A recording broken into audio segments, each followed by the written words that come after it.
Oke, auzubillahi Bismillahirrahmanirrahim.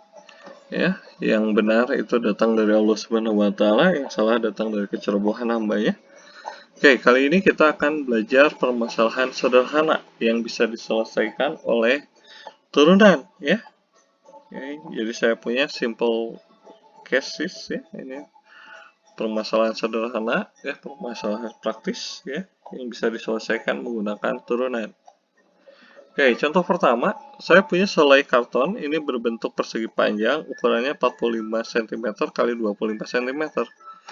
Karton ini akan saya buat ya bentuk menjadi kotak tanpa tutup di atas dengan cara memotong keempat pojoknya, sudut pojoknya, tapi bentukan yang dipotongnya itu bujur sangkar, ya, lalu dilipat. Nah, pertanyaannya, tentukan ukuran kotak agar volume kotaknya ini maksimum. Ya. Jadi misalkan X ini adalah panjang sisi potongan di pojok karton. Sehingga kalau kita gambarkan bentuknya adalah seperti ini. Ya, ini panjangnya 45, ini lebarnya 24.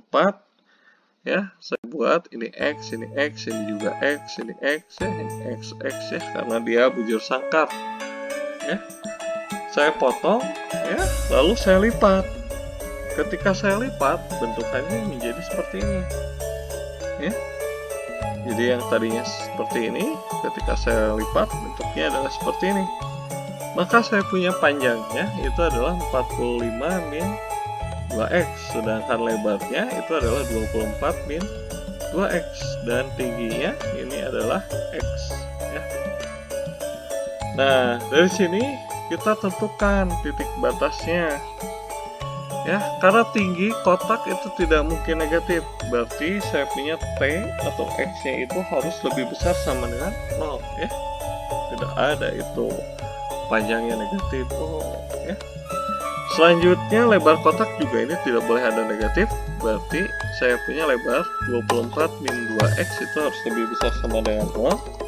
Dengan kata lain, saya punya X-nya harus lebih kecil sama dengan 12. Ya.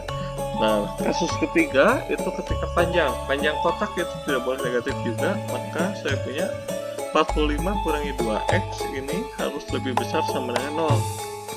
Ya. Dengan kata lain, X-nya harus lebih kecil dari 22,5. Dari ketiga ini, maka kita bisa simpulkan domainnya atau batasnya itu dari 0 sampai 12. Nah, selanjutnya kita hitung volume kotaknya. Volume kotak V, panjang kali lebar kali tinggi.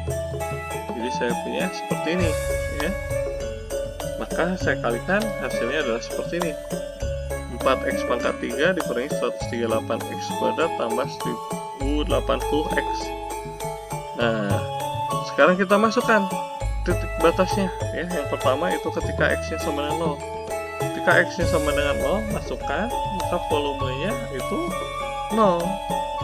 Sekarang, titik batas kedua itu ketika X-nya 12, masukkan lagi formula volume, ya, maka Anda dapatkan hasilnya juga 0. Ya. Oke, selanjutnya, dari volume kotak yang seperti ini, kita cari turunannya. Ya, kita dapat 12x kuadrat kurangi 276x plus 1080. Di sini saya faktorkan, ya. Jika Anda kesulitan bisa menggunakan rumus ABC. Nah, hasil pemfaktorannya adalah 12 dikalikan x min 18 dan x min 5. Turunan keduanya ini adalah 24x dikurangi 276. Ya. Lalu sekarang kita uji titik stasionernya. Stasioner yang pertama itu ketika X-nya adalah sama dengan 5. Ya. Maka volumenya itu adalah 35 kali 14 kali 10. Hasilnya adalah 2450 cm3. Ya. Dan kemudian kita cek V double aksennya. Ini hasilnya, ya, adalah negatif 156. Karena negatif artinya dia maksimum lokal.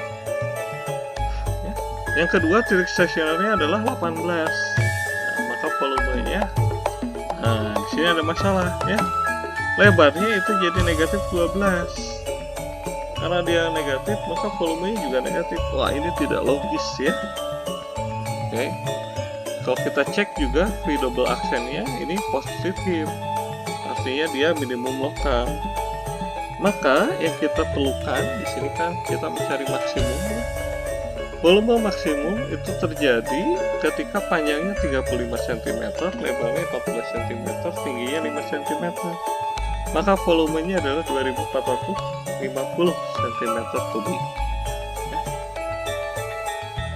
Nah, selanjutnya contoh kedua ini kasus pagar. Jadi saya punya tanah, luasnya seperti ini tuh, luasnya 180 meter persegi. Mau dibuat jadi 3 ruangan seperti ini. Ya. Dimana ini panjangnya X, ini lebarnya Y ya. Jadi, oke. Nah, sekarang pertanyaannya berapa panjang kawat sehingga ini kawat yang dipakainya minimum ya. Oke. Nah, dari sini saya punya luas tanahnya, ini kan panjangnya adalah 3x, lebarnya Y ya. Tadi kan luasnya 180 ya, sama dengan 3xy. Berarti Y itu adalah 60 dibagi X. Nah, kebutuhan kawat. Nah, di sini ada X. Nah, ada 6x. Y. Nah, ada 4y ya. Nah, oke. Y-nya kita ganti jadi 60 bagi X ya. Lalu kumpulkan.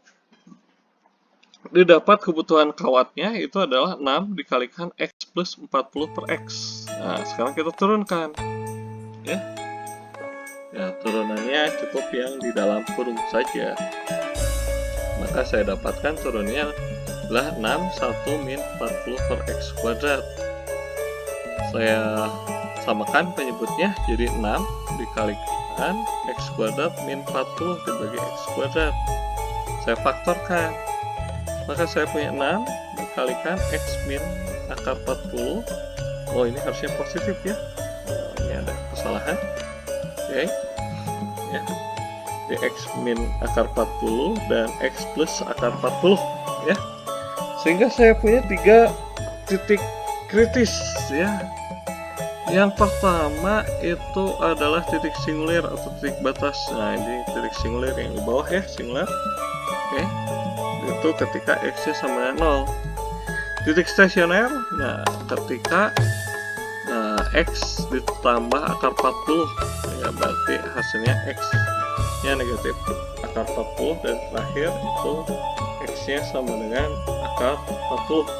Oke, turunkan kedua ya, dari fungsi ini, turunan keduanya kita dapat 6 dikalikan dengan 0 plus 80 per X pangkat 3.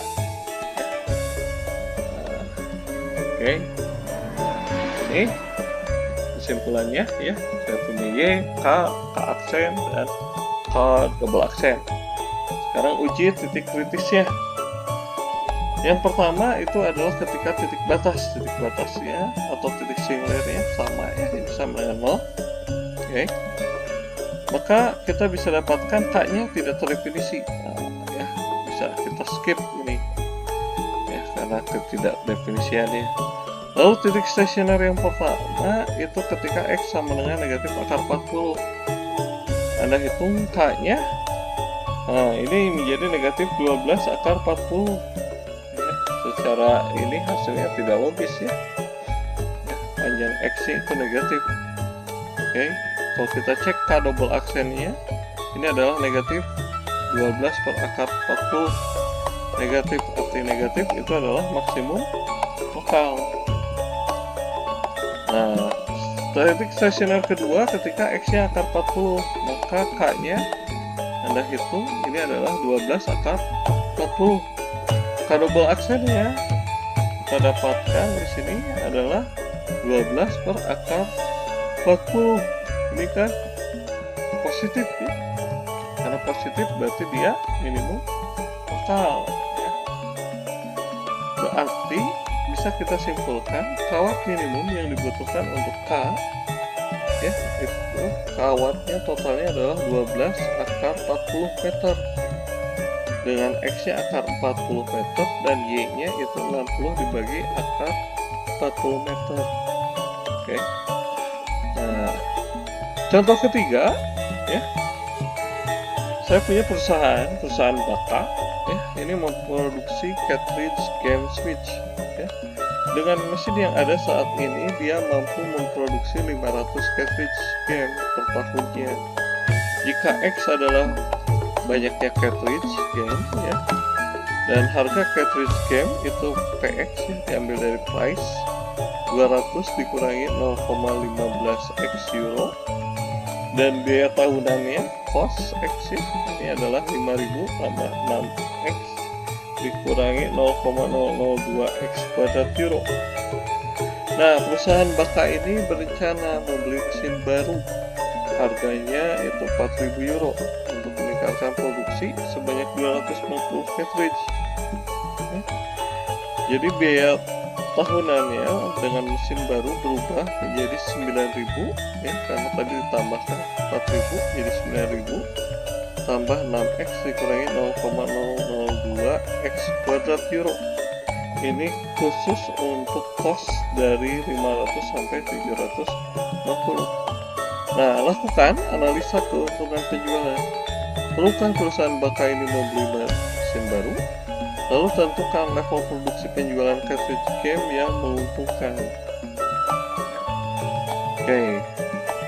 Dari informasi yang diketahui, fungsi harganya PX itu adalah 200 dikurangi 0,15x.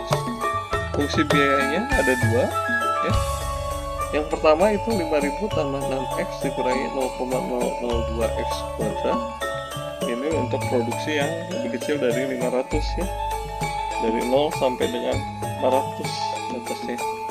Ketika lebih dari 500, maka kita pakai mesin baru. Jadi saya punya tambahan cost menjadi 9.000 tambah 6x dikurangi 0,002x kuadrat. Ini batas produksinya sampai 750. Nah, artinya di sini saya punya 3 titik batas, ya. Yang pertama ketika x-nya 0, x-nya sama dengan 500 dan x-nya sama dengan 750, ya. Nah, selanjutnya adalah fungsi penjualan. Penjualan ini fungsinya adalah X dikalikan PX. Maka kita dapatkan hasilnya adalah negatif 0,15x kuadrat plus 200x, ya. Nah, kita perlukan keuntungan, profit, ya. Ini profit itu didapatkan dari revenue dikurangi cost, ya. Penjualan dikurangi cost. Oke. Maka saya punya hasilnya adalah seperti ini. Negatif 0,148 x kuadrat tambah 194 x dikurangi 5.000. Ini untuk yang sampai 500 produksinya. Yang sampai 750 itu berbeda di sini, dikurangi 9.000, ya. Nah, kita cari turunan pertamanya, ya. Turunan pertamanya untuk yang atas ini adalah seperti ini, negatif 0,296 x tambah 194. Turunan yang bawah, oh ternyata sama saja, ya. Karena sama, ya sekarang kita cari titik stasionernya, ya. Jadi saya punya negatif 0,296x ditambah 194 sama dengan 0. Ini didapat x-nya ketika kurang lebih, ya, aproksimasinya 655. Oke. Nah, selanjutnya adalah kita identifikasi, ya, titik kritisnya. Yang pertama, ketika titik batas X-nya sama dengan 0, maka kita masukkan ke sini. Profitnya itu adalah negatif 5.000. Lalu yang kedua, ketika X-nya 500, masukkan lagi bagian yang atas. Anda hitung, hasilnya adalah 55.000, ya. Profitnya 55.000 euro. Lalu titik batas yang ketiga itu ketika X-nya 750, berarti kita ambil fungsi yang di bawah. Kalau Anda hitung, didapat 53.250. Lalu kita punya titik stasioner tadi ketika X-nya sama dengan 655. Ya, maka keuntungannya itu adalah 54.574. kalau kita lihat dari keempat ini, maka yang terbesar itu ketika produksinya 500 ya. Jadi keuntungan maksimum ini bila perusahaan memproduksi 500 cartridge game. Keuntungannya adalah 55.000 euro. Jadi tidak perlu beli mesin baru. Karena kalau dengan mesin baru, keuntungan terbaiknya itu terjadi kalau kita produksi 655. Keuntungannya 54.574. Ternyata lebih untung tidak beli ya, mesin baru. Karena dengan menggunakan 500 cartridge saja untungnya lebih besar ya. Oke, selanjutnya coba kerjakan latihan ini ya. Oke, nah, jika berhasil maka Anda level up untuk kasus permasalahan sederhana. Oke, nah sekian untuk video kali ini.